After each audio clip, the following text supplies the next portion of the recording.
All right, well, welcome to our second episode of Made in Spain. We've just popped the cork on this bottle of cava. It's beautiful. I am curious to know how to pronounce this properly. I am going to tell you, Nalini, how I think I would pronounce it, and it would be Freixenet. Okay. Freixenet. Because it's from Catalonia. It's from Catalonia, and that's one of the wonderful things. Oh, thank you. So we are super delighted to be here with you for the second episode as your co-host. So my name's Laura Senior Garcia, and I have with me Nalini Sharma. If you didn't hear our introduction, you may want to go back to episode 1 and just listen to a little bit of our background. So today we are starting the episode off, as Nalini said, with this wonderful glass of rosé cava from the brand Freixenet. That's what we just mentioned in terms of the pronunciation. And I think Nalini's capturing the beautiful sound of the bubbles there, trying not to pour too much over. Yeah, so, okay. Nalini, do you want to tell us a little bit about what our episode is about here today? For sure. We are. First, let's cheers. Cheers. Cheers. Here's to episode 2. Good. In the eyes. Yeah. Did in the eyes. Okay. Lovely. No bad luck. No bad luck. And by the way, that would be like, I believe, chin chin. Yes. Or salud. Yes. You know, is what we say when we kind of cheers. So there we go. We have taken a wonderful trip to Madrid.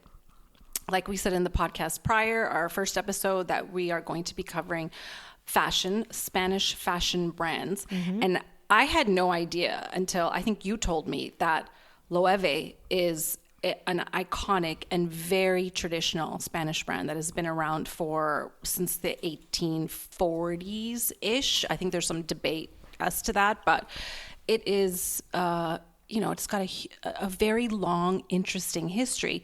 And until recently, I didn't even know how to pronounce it. I think this is actually getting into the subject, so let's kind of dive a little deeper into the topic of today, which is, again, we're highlighting the brand Loewe, and I think that's the right way to pronounce it. There's a huge debate about how to pronounce the brand name. It's quite funny. There's videos that you can look up on YouTube about it. On the Loewe website, there's even a paragraph with them describing how they would suggest you pronounce their brand.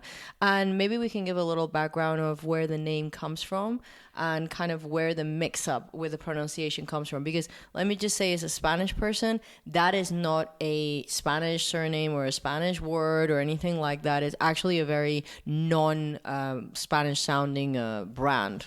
Exactly. And that's why when you told me it was Spanish, I thought it's so strange that does not ring a bell at all. Yeah. But I did a bit of research, and Loewe was born in the 1840s-ish, although I believe that's what the company has on their website. So it was 2 artisans that came together to form this company.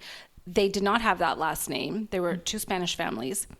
Loewe, Hendrik Loewe, became Enrique Loewe after he came to Madrid and became involved in the company, and that's how the brand and the name came about. There is a discrepancy in terms of the timeline and when he got involved, whether he bought shares in the company or if he took over or it was a hostile takeover. I've sort of done a little bit of a deep dive, and there's quite a mystery behind it. I think they try to portray it in a friendly way now, probably, obviously to the advantage of the brand. But I think the interesting thing is, yes, it's a German surname. Yes. I believe that Hendrik Loewe, or then that became Enrique Loewe, yes. He was a very specialized also leather maker, as well as a businessman. So not sure exactly what happened there. It was late 1800s. We can't fact check a lot of this, but the reality is that the brand origin and the initiation of where this comes from is all about craftsmanship craftsmanship. Is that how you say that Craftsmanship, word? Craftsmanship. There you go. And also about, the artisanship of like, how do you work with leather to kind of make a really refined product? So actually I have a little bag from our trip here that shows how you spell the brand name, which is Loewe, Loewe. And we'll do a little unboxing of that in a moment here. So maybe talk more a little bit about the history in Nalini. So, we got like how the brand was founded, and a little more about that. After it became, it started, the iteration was Loewe. Yes. And I mean, it is a Madrid company. It is in the center of the city, and it has stayed there. Their flagship store now is in Madrid. It went from Loewe to Loewe. And they don't know where in between how that happened. We actually, in the store yesterday when we were there, yes, we asked if there is a book. And the guy kind of looked at us as if... Like, what? Yeah, what? There's no, we don't have a book on Loewe. And we kind of asked that because a lot of the other big brands, have a book about the brand or something like the history. Even sometimes what they call those coffee table books, that kind of has a little bit more background. But they didn't really have that. And I have a feeling, and this is not really captured anywhere, but there is a little bit of a kind of secrecy towards it a bit. There's not a lot of that is kind of out there, you could say, about the origins, unless you're really looking. And I think also, probably that's why a lot of people don't realize at the beginning that it is a Spanish brand. And actually he was telling us yesterday at the store that a lot of people still come into the store and don't realize that it's a Spanish brand. Like, they'll ask about it and they're like, oh, okay. Because again, they're seeing the name and probably thinking it's French or German or something like that. Well, after, 50, 60 years, the company finally launched, I think it was not till the 50s, 60s, a ready-to-wear line. And prior to that, they were really a leather goods company. And one of their former CEOs said they did not think of themselves as a luxury brand. They just thought of themselves as a quality brand. And luxury doesn't necessarily mean, a hefty price tag, although everything in Loewe it is expensive. Does have, a hefty price tag. They were all about the craftsmanship, the quality, and, the artisanship that has existed here in this country for hundreds of years. And they've carried that on. I think, at least for me, the brand is more about when you really appreciate, you're in that phase of kind of fashion where you can appreciate something that's just really well made.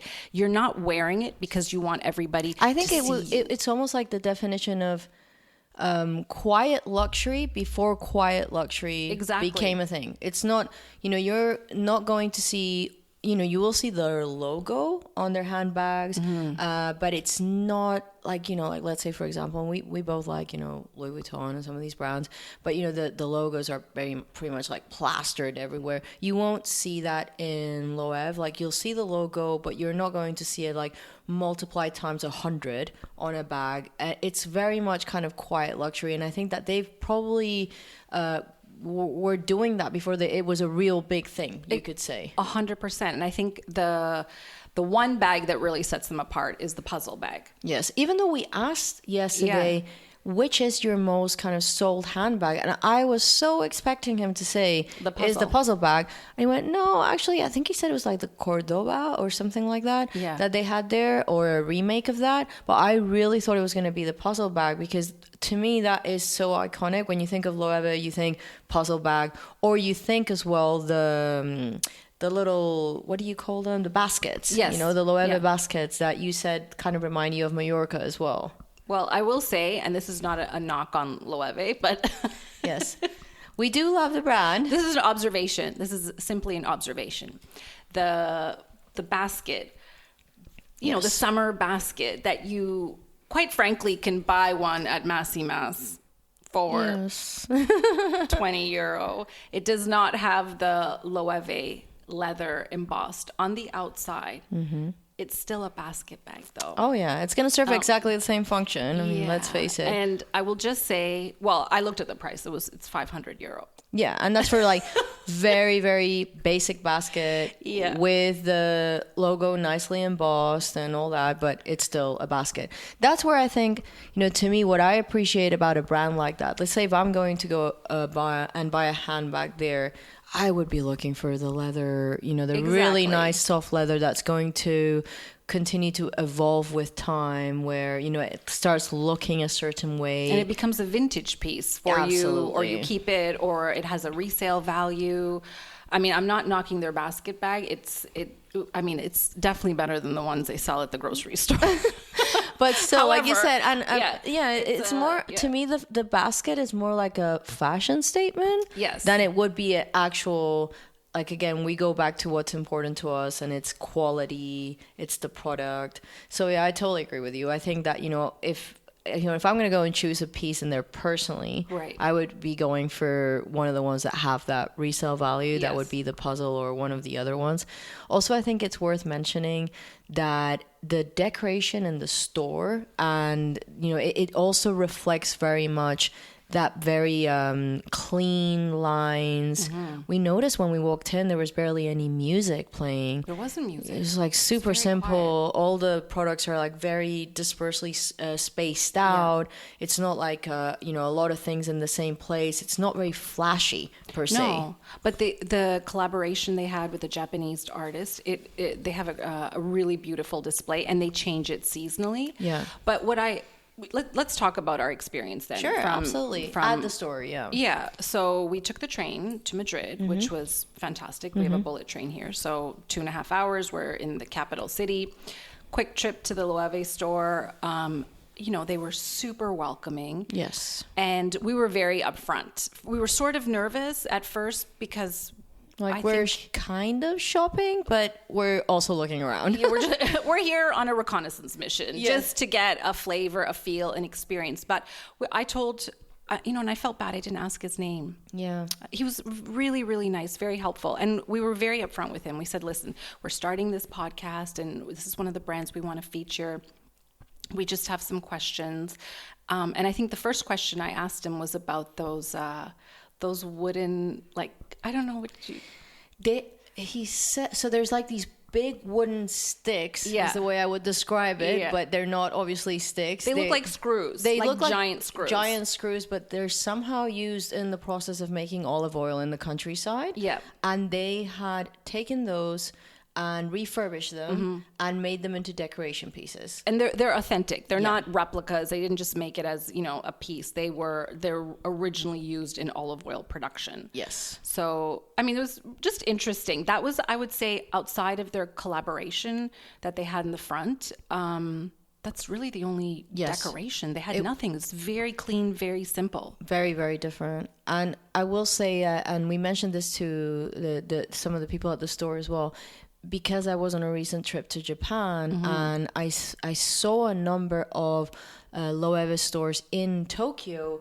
I thought it's really fascinating that I do think somehow the brand, maybe because it's also catering to the international market, and particularly the Japanese market, because they're very big there.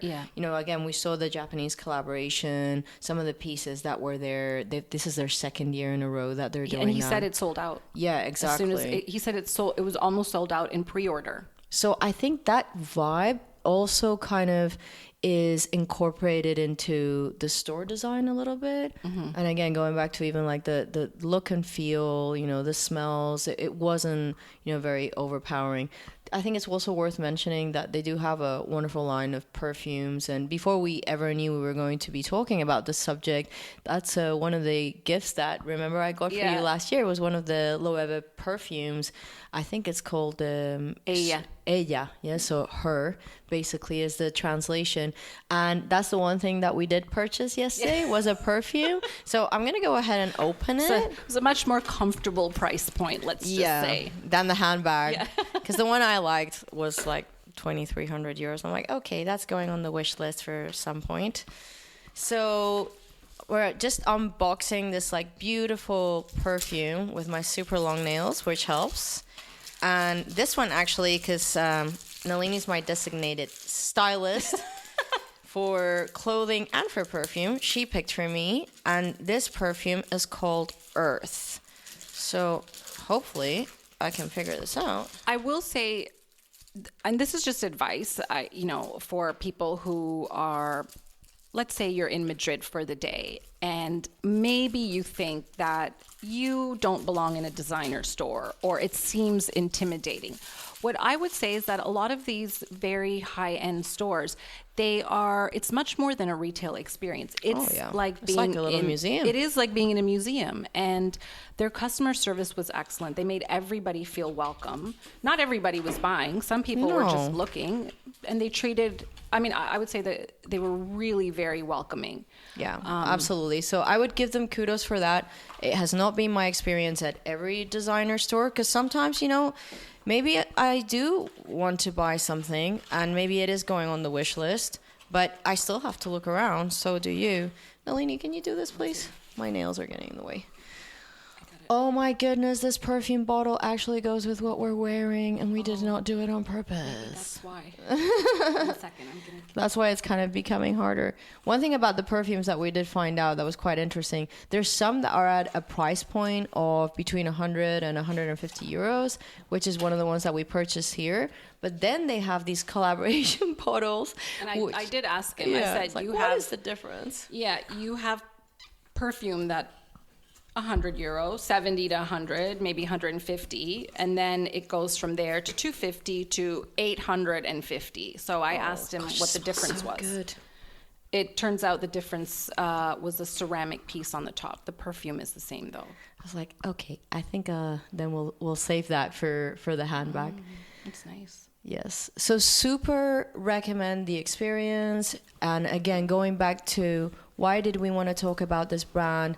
Number one, it's iconic. It's a high luxury brand. It is a Spanish brand. They even at one point, I think we didn't mention, they even served the royal household. They did. 1905, 1910. You know, they had a contract where they were the ones that were like providing products or presents, royal gifts. It would be the same in England. I think when you get the Majesty, the Queen's stamp or the King's stamp on it. Yes, it becomes something official and recognized. It's the same, so they had the same royal assent. So imagine that, and that's like over 120 years ago, and a bunch of people are buying this brand around the world and they don't even know it's Spanish. So that's why we really wanted to feature Loewe, and hopefully people find it interesting and get to find a little bit more about this really cool brand. And it's also, I think it's a springboard to talk about the town of Ubrique. Yes, which we'll be doing later on. I don't know if I'm saying that correctly. I think you're saying that perfect. Okay. I don't know if you've been practicing the pronunciation or what's going on, but that's perfect. Ubrique. I wouldn't say it any other way. Which is, this is as well almost a little secretive town in which the artisans there, they have to sign NDAs. Yeah. So they cannot talk about the brands they're designing for, the brands that they work with, but most of the luxury houses, their products are coming from that Spanish town. And you just remind me of something that I wanted to also make sure that we mention too. So Loewe, through a different stage process, was eventually purchased by the conglomerate LVMH, that owns Louis Vuitton. And one thing that I found quite interesting, even though they're part of that, they haven't moved in the same direction as some of the brands in LVMH. So for example, when you go to Louis Vuitton, a lot of the new handbags are made with what they call canvas, which is not leather. And again, I understand that for some people, they don't want to be using leather because, there's, they may be like more directed towards like animal rights, etc. So fully on board with that. But again, if you like leather products and you're paying a high price for a handbag, you may feel like you're getting a little bit cheated when you're getting something that is not leather. So even though they're part of that LVMH conglomerate, they haven't moved in that direction. A lot of their stuff, unless it's a particular material like the basket, it's still leather. So it's still, very much based in that craftsmanship. Maybe, do you want to mention about the direction they took with John Anderson, with the designer? When Louis Vuitton took over, they appointed a new artistic director, and I mean, he didn't change much. It's just that it's the puzzle bag that sort of put Loewe on the map, and then really just focused on the modernizing, maybe something that was a little bit more traditional. Also, he did a few collaborations with rappers to put it in the forefront of fashion. But I would say, unless I did the research, I probably would not have walked into that store. Yeah. But now that I have been in it, I can really appreciate the things. It was more of an experience. It was an experience. Would it just walked in? So. And I do want one of the bags. Awesome. So, cheers to Loewe. Cheers. You did your job. You've made me a consumer.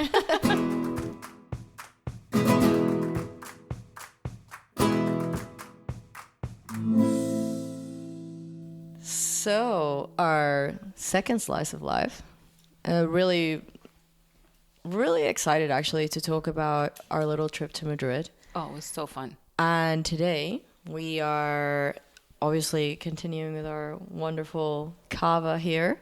And actually, I don't think we mentioned it when we first poured the cava, that cava is quote unquote like Spanish champagne. Right. But, you can't, obviously it's not champagne if it doesn't come from the region of Champagne in France. And, it doesn't mean that it's any better or any worse. It's just different. It tastes, I guess, like champagne. It's very similar, but it's from a different region, and obviously, lots of different connotations there. Yeah, and so, just tastes a little bit more acid. Or? Oh gosh, I'm terrible with wine tasting. I just drink it because I like it.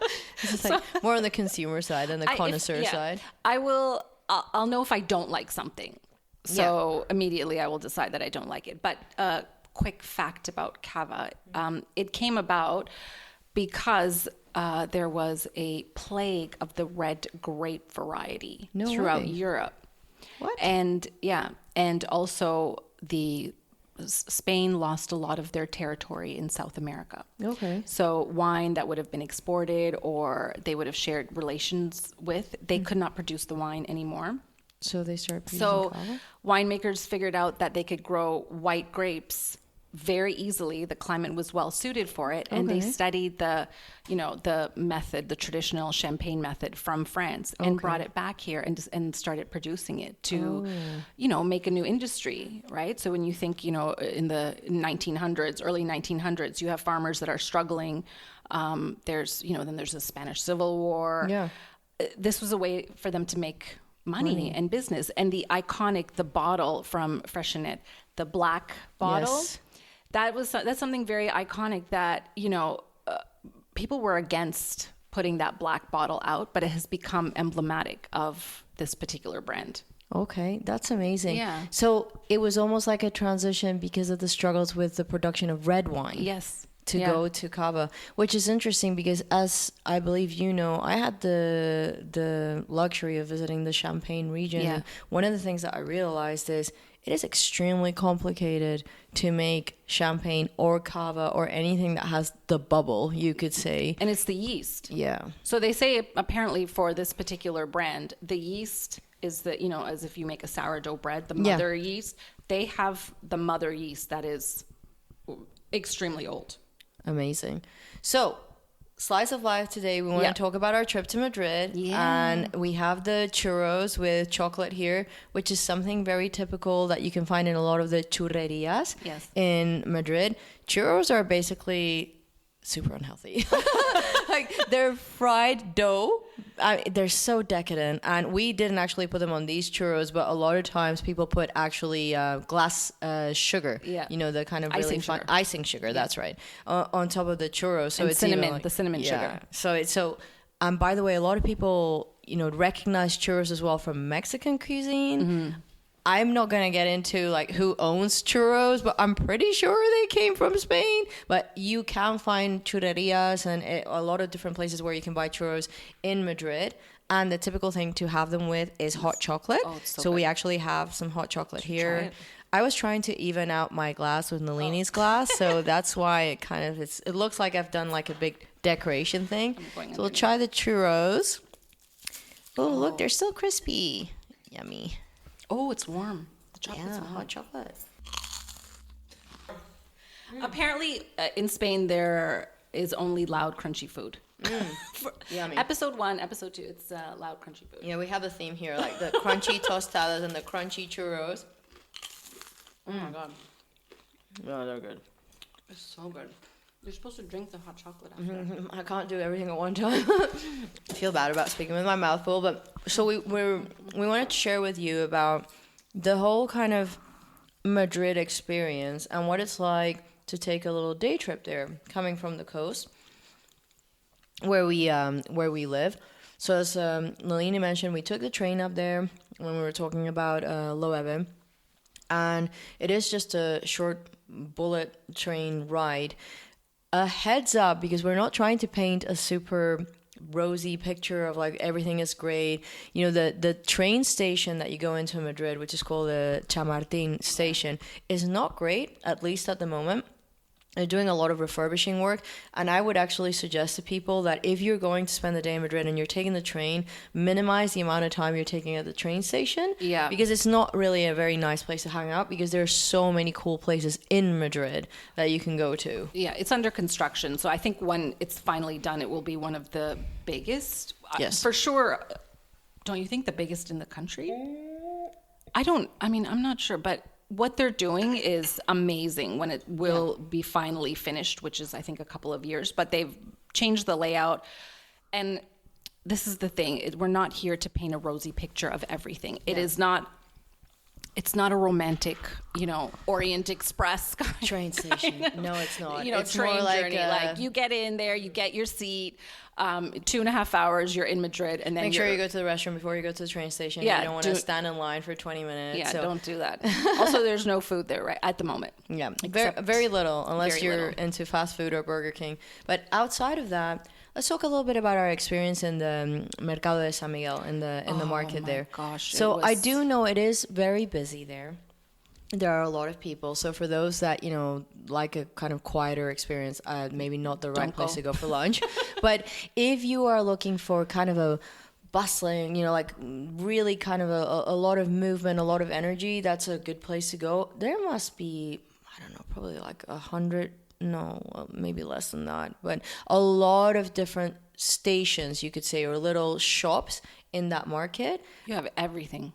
Everything from oysters with a glass of champagne to a little burger to olives to even a gyoza or Asian. Oh, they had bao. They had bao. They had all kinds of stuff. So you basically go to the market, you buy all the little bits and pieces that you want, you fight with someone to try and get a chair, a spot with your elbows, or somewhere to sit, and then you can try all these different things. So for someone. And I don't know, Nalini, how you feel about this, but I'm very much like this, where I do kind of eat with my eyes sometimes. Oh, my gosh. So I'll walk around. It's like, oh, that looks nice. I like the experience of the market because you're not committed to one place. I can go try one thing, and then I can try another, and then you can try another. And it's small enough where you can do that. It's like you don't have to commit to one place for a big meal. No, and also I think if you're spending time in Madrid, you go to this market, it is not a tourist market. Yes, you will have tourists there, but it is really it's for locals. It's where people go for their morning snack or a lunch or a bite to eat. We saw a lot of students there. They were probably on their break, and they were getting their empanadas. Yes. It is such a feast for the eyes that I love a market, you know that. I love a market. And as soon as I walked in, it's like, oh my gosh, I want to try everything. Obviously, I didn't. Well, we tried as much as we could. You did try.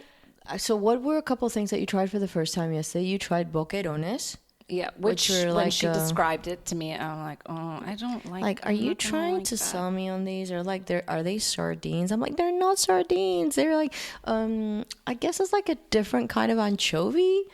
Oh, it was delicious though. What do you call it on the? Gilda. So it's basically this little... It looks like a kebab. Yeah, it looks like a kebab, and it's with many different things on it, though. Oh, yes, and I think we have some visuals that we'll share with people with like olives and cheese, and some of them even had on these little like toothpicks. Really, it's like they're like big toothpicks that are stabbing, these olives and quail egg. Every bite on that is different. It's not. It's not as if you have 3 olives and then, 3 pieces of cheese. It's like an olive, a piece of cheese, the red pepper, the cured red pepper, a piece of fish. But it's so different every bite, and they're delicious. And also, there must have been 50 different options in that one stall. At least. And the one thing that I thought I really enjoyed about the experience at the market and Madrid yesterday as well is your son coming with us. And, when I first said, hey, we have to try the bocadillo de calamares, which is like basically a bread roll. If for those of you that can imagine like a lobster roll, but instead of the lobster inside, it's calamari. It's like fried calamari. And they put alioli, which is like a garlic sauce on it. And your son's face when he first looked at me, when he's like, what are you talking about? Calamari inside a piece of bread. But I thought it was so good when we also, suggested that he tried the churros with chocolate, and then he ended up having the calamari with a side of hot chocolate. I'm not sure I would suggest that as a kind of, the pairing, but it was, I thought it was a great moment. And this, I mean, you convinced me to try it. So I like, I used to eat these in Mallorca all the time, and I'm going to maybe say the word incorrectly, but it's chipirrones. Chipirones? You're really doing it's like the little baby squid that's fried and super crispy and salty. Calamari. Yeah.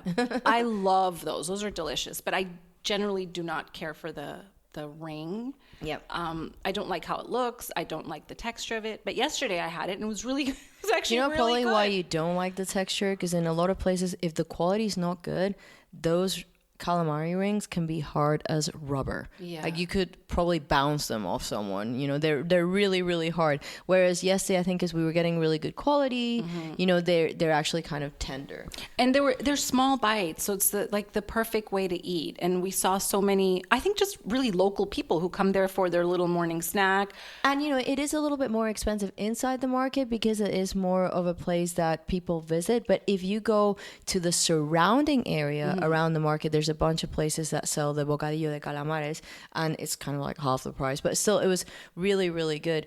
And also I think I just wanted to mention something funny that someone mentioned to me once about calamari.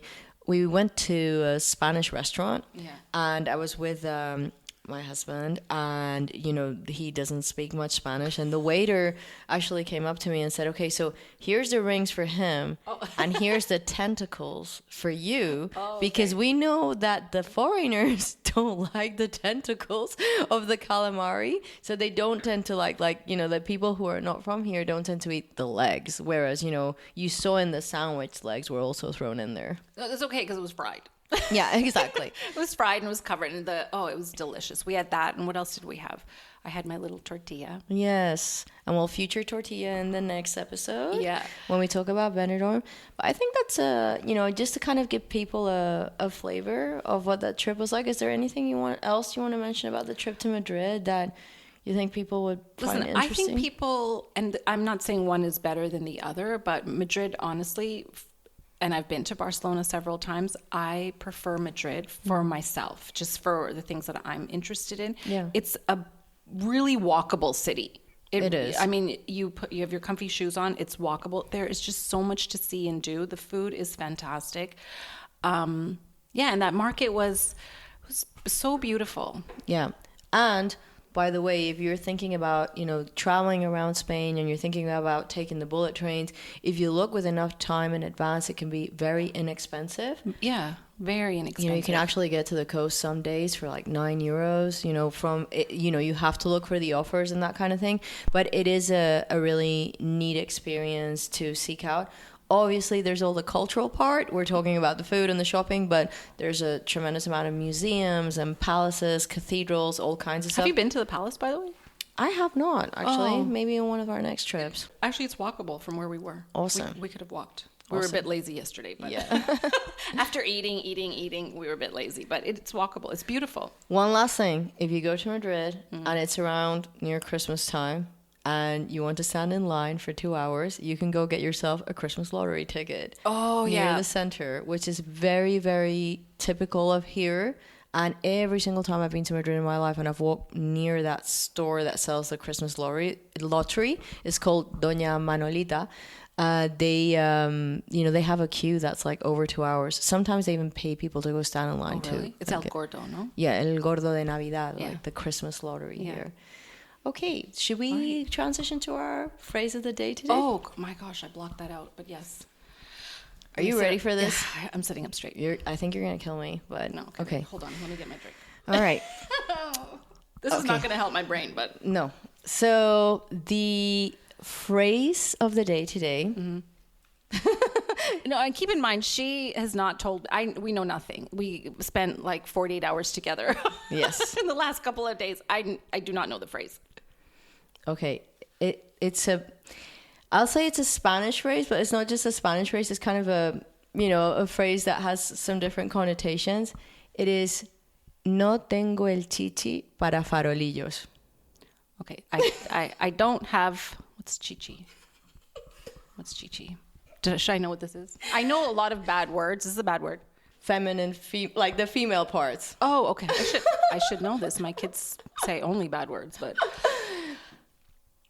say it again. No tengo el chichi para farolillos. Okay, so I don't like my feminine parts are not in the mood for farolillos, or like little lights. Okay. I'm going to say would you use that context outside of the house? You could use that when you're trying to describe something to someone about how you're feeling. Like, no tengo el chichi para farolillos. So would you say that to maybe like you're Not a coworker. not a coworker, but maybe Someone you know, a friend. not a stranger, like at a bar? No. No, you don't say that. No.